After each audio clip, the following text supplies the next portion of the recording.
June 11th, 2021. My name is Eric Haluzik with All Corners Home Inspections. This is the roof evaluation for this single-family home here in southwest Corvallis, Oregon.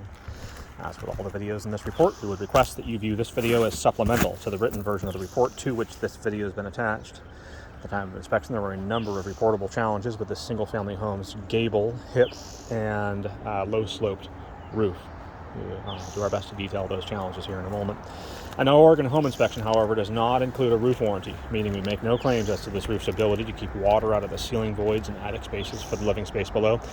There are companies, they're typically insurance companies, which will offer you such insurance policies. Again, Oregon home inspectors are specifically forbidden by the Oregon Construction Contractors Board from making such claims.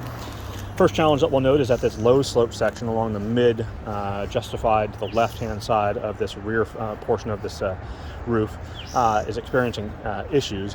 Anecdotally, this sort of space where there's no direct access for air to sort of run along the underside of the roof line is going to be particularly difficult to ventilate.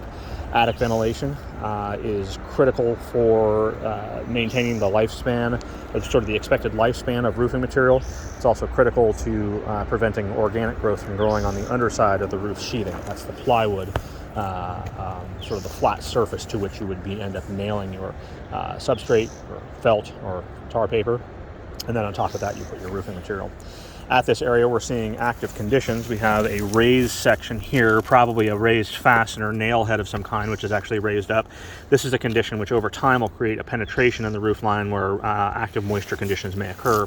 Moving our attention further up the roof line, or sort of more to the east, we're seeing loose shingles at a number of locations with over nailed nail heads at a variety of areas. You can see this spot right here. This depression is an area where a nail head was more than likely over penetrated into the roof line. You can see the same condition there. What will happen is that over penetrated nail will allow this course of roofing to come up, and now not only is this shingle susceptible to looseness, but so is the one below it. We would highly recommend a licensed roofer with recent demonstrated experience managing such issues get up here to evaluate this section in particular. Where this rear or west-facing ridge at the rear portion of the roof line meets the field of this roof, we're seeing another sort of unusual roofing technique being used. Generally speaking, what we're looking for is avoiding any downhill exposure for water. So let's pretend for a second we had a stack of snow on top of this location. The snow at the underside is going to melt first and then start working its way around this structure, and whatever's underneath here is going to be increased likelihood or experience the increased likelihood of leaks. There are a series of exposed nail heads along with a small depression at the transition between this conventionally sloped roof and the low sloped roof. That's the area where we were talking about a couple minutes ago. We see a few exposed nail heads. This is a sort of a bent exposed nail head at that location there. Accelerated roof wear along this north and west facing slope. Along the north facing slope at the rear portion of the roof line, we're also experiencing a series of loose shingles, fewer than in that low slope section, but again, these are conditions where over time we'll get perforations along the top edge of this shingle, and then you'll get a weakness, and then eventually loose shingles will occur.